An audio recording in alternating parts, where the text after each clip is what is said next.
Hi guys! Hi everyone! Good evening! This is Manay Gina and welcome back sa aking YouTube channel. So guys, another mini vlog for today's video at ang ating pag-uusapan ay si Kim Chiu. Marami kasi ngayon guys naglalabasan. Di ko lang alam kung totoo ba to or fake news ba to, legit ba to. Di natin alam kasi dito sa social media ngayon, ang hirap-hirap ng paniwalaan lahat ng mababasa mo.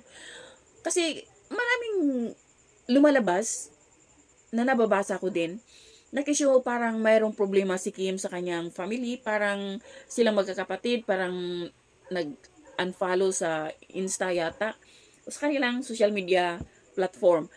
At parang parang si Kim daw ang naiipit sa kanyang mga kapatid. Pero guys, yung mga tampuhan, mga away ng magkakapatid, normal talaga yan siya. Kasi hindi naman, walang magkakapatid na hindi nagkakatampuhan, walang magkakapatid na hindi nag-aaway, pero at the end of the day, family is family. At alam natin yan na si Kim is family-oriented talaga siya at mahal niya ang kanyang mga kapatid. At mayroon pa rin akong mga nababasa na kisyo nagtampuhan si Kim at saka si Pao, kisyo mayroon silang problema.